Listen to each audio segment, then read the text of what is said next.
José, gobernador de Egipto, es uno de los personajes más conocidos de la Biblia. Al mismo tiempo, su esposa es una de las personas más desconocidas del texto bíblico. La Biblia relata que José estaba en una posición de gran destaque en Egipto cuando conoció a Asenate, quien se convertiría en su esposa. Aunque su nombre se menciona solo unas pocas veces en las Escrituras, la figura de esta misteriosa mujer ha despertado la curiosidad de generaciones a lo largo de los siglos. Incluso diversas tradiciones e interpretaciones han intentado llenar las lagunas dejadas por el relato bíblico, ya sea a través de lecturas midráshicas o de leyendas judías presentes en escritos apócrifos. Por ejemplo, algunas versiones sugieren que José podría haberse casado con su propia sobrina, pero ¿tendrá esto sentido? ¿Quién fue, en realidad, esa mujer tan relevante en la vida de José y en el desarrollo de acontecimientos cruciales para la historia de Israel? Es exactamente sobre esto de lo que hablaremos a partir de ahora en este video. De acuerdo con el texto bíblico, en el libro de Génesis, José fue llevado como esclavo a Egipto cuando aún era muy joven, después de ser vendido por sus propios hermanos. El relato indica que José estaba en la casa de Potifar, oficial del faraón, cuando comenzó a destacarse por su capacidad administrativa y, sobre todo, por su fidelidad y rectitud moral. Más tarde, debido a una injusta acusación promovida por la esposa de Potifar, José fue parar a la prisión. Sin embargo, incluso en la adversidad, José demostró sabiduría al interpretar correctamente los sueños de sus compañeros de celda. Entonces, cuando el faraón tuvo sueños perturbadores y ninguno de los sabios de Egipto pudo interpretarlos, José fue llamado para cumplir con esa misión. Según el relato bíblico, al desvelar el significado de los sueños, 7 años de abundancia seguidos de 7 años de hambre, José no solo aseguró su liberación, sino también un lugar de honor en la corte de Egipto. El texto indica que el faraón, impresionado por las habilidades proféticas y administrativas de José, le concedió un nuevo nombre, Safenate Panea, y le otorgó una esposa, Asenate. Las pocas referencias a Asenate encontradas en la Biblia se concentran básicamente en Génesis 41, donde se menciona que era hija de Potífera, un sacerdote de la ciudad de On. Esta ciudad, también conocida como Heliópolis para los griegos, estaba ubicada en la región del delta del Nilo, cerca de lo que hoy es la moderna Cairo, y era un centro de culto solar en Egipto, teniendo al dios Ra como una de sus más importantes divinidades. El nombre de su padre, Potífera, significa dádiva de Ra, así que es evidente que Asenate fue criada en el contexto del politeísmo egipcio y las tradiciones religiosas asociadas al culto del sol. La Biblia no proporciona información detallada sobre su vida cotidiana, pero como hija de un sacerdote, se presume que pertenecía a una de las clases más privilegiadas de la sociedad egipcia de la época. Los estudiosos creen que el nombre Asenate, por su vez, es la transliteración de un nombre egipcio cuyo significado sugiere algo como perteneciente a la diosa Neite o dedicada a la diosa Neite, una divindad egipcia generalmente asociada a la guerra y la caza. En el texto bíblico, el momento en que José se casa con Asenate está directamente ligado a su ascenso al puesto de gobernador de Egipto. Es decir, el texto en ninguna parte detalla un periodo de aproximación entre José y Asenate antes del matrimonio. Simplemente se registra que el propio faraón decidió dársela como esposa a su nuevo administrador. Puede ser que el faraón juzgara importante fortalecer los lazos entre la familia sacerdotal y su nueva autoridad real. José tenía alrededor de 30 años en esa ocasión, y no hay mención en la Biblia de ningún otro matrimonio por su parte, lo que indica que Asenate quizás haya sido su única esposa. La Biblia también informa que Asenate tuvo 2 hijos con José durante el periodo de abundancia que precedió los años de hambre previstos en los sueños del faraón. El primer hijo recibió el nombre de Manasés, que significa el que hace olvidar. Según el texto, José atribuyó la elección de ese nombre al hecho de que Dios le ayudó a olvidar todos los sufrimientos que había pasado, incluyendo la nostalgia de la casa de su padre.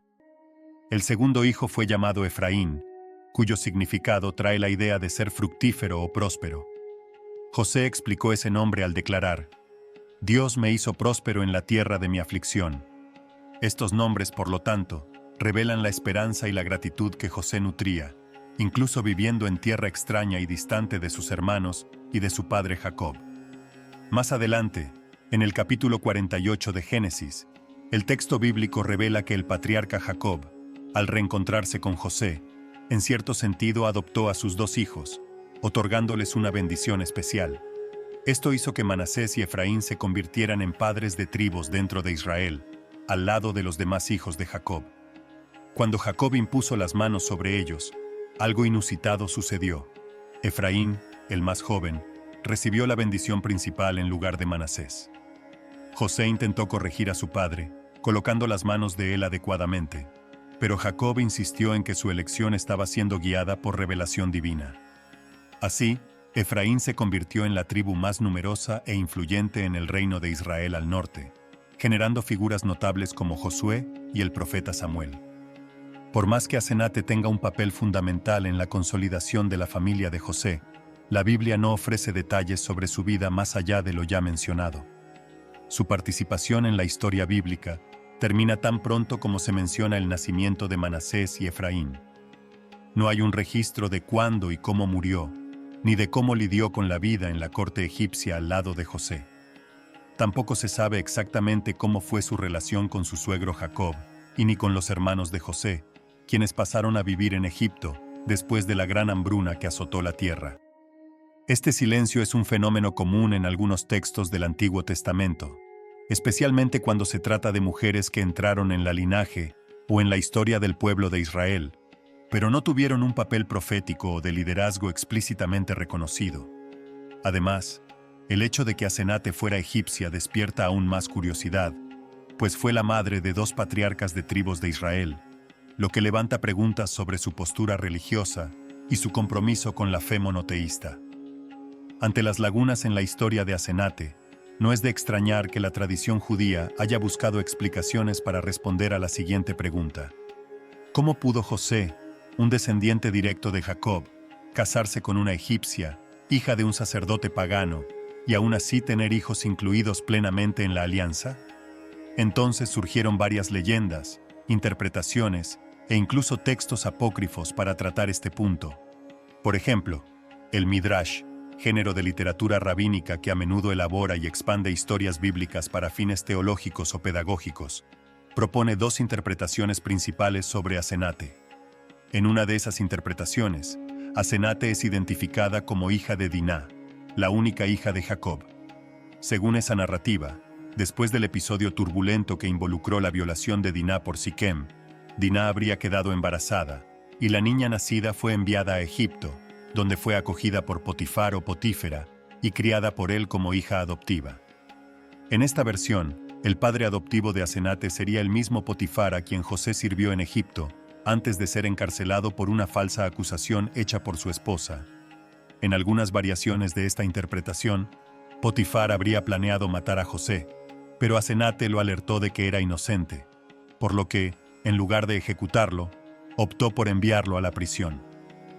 Además, como prueba de este origen israelita de Asenate, el Midrash alega que Jacob habría colocado un amuleto en el cuello de la niña antes de que fuera enviada a Egipto, conteniendo una inscripción que la dedicaba al Dios de Israel.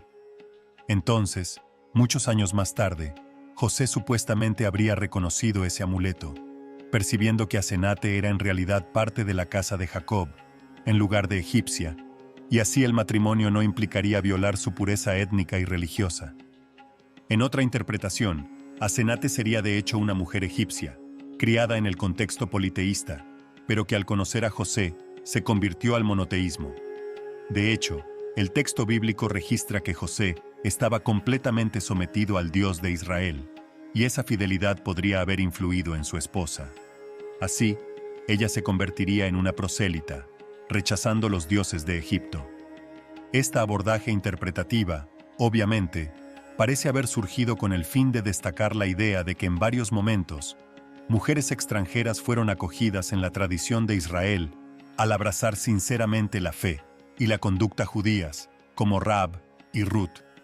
Así, Asenate, en este sentido, sería otro caso de conversión genuina, tornándose digna de ver a sus hijos integrados plenamente al pueblo de la alianza. Esta curiosidad sobre la relación de José y Asenate fue tan significativa en algún momento que dio origen incluso a una obra apócrifa conocida como José y Asenate, que trae una de las narrativas más extensas y noveladas sobre el encuentro del hijo de Jacob y su esposa en Egipto. Esta obra, escrita en griego, jamás formó parte del canon bíblico, pero pudo haber circulado desde el período helenístico. La obra fue producida posiblemente en Alejandría entre el segundo siglo a.C.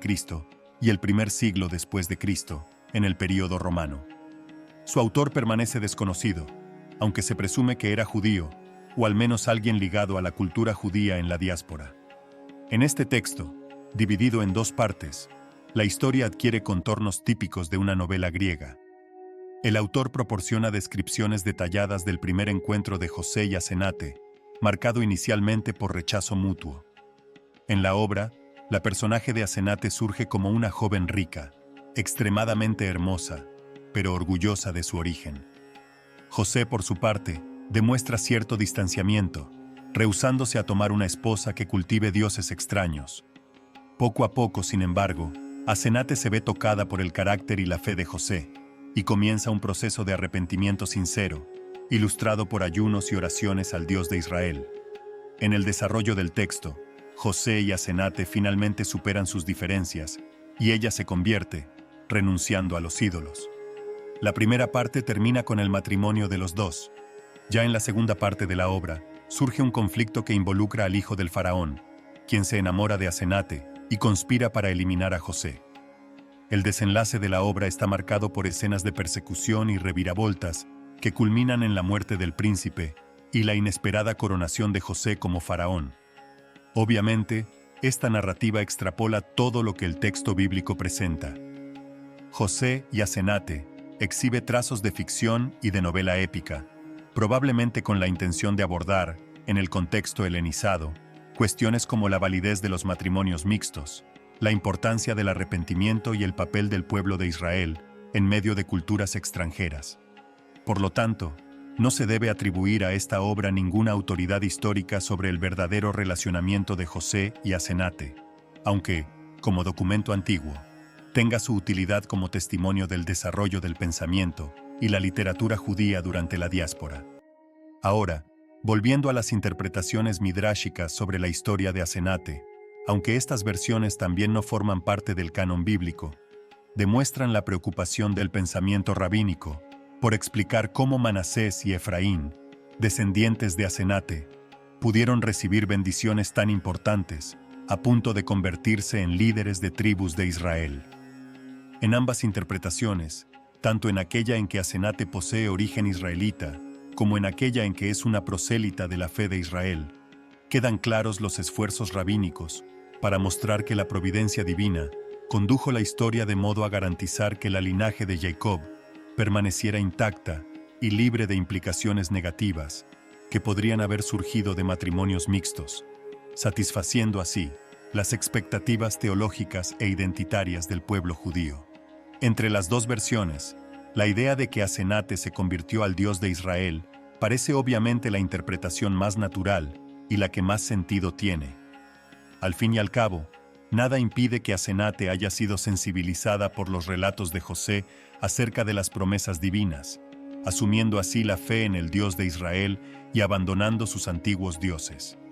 Por otro lado, la versión que intenta establecer una supuesta linaje israelita para Asenate parece mucho más fantasiosa y dependiente de arreglos interpretativos. Sea como fuere, lo importante es reconocer que la vida de José estaba marcada por la providencia divina y que su exilio en Egipto no fue un accidente, sino parte de un plan mayor, no solo para salvar a muchos pueblos del hambre, sino también para preservar la familia de la alianza dentro de la historia de la redención. En este contexto, la misteriosa Asenate fue más una prueba de cómo Dios puede conducir su promesa, incluso en circunstancias improbables, eligiendo y transformando a la hija de un sacerdote egipcio en una matriarca de la linaje de Israel. Ahora, escriba en los comentarios si usted ya conocía la historia de la esposa de José en Egipto.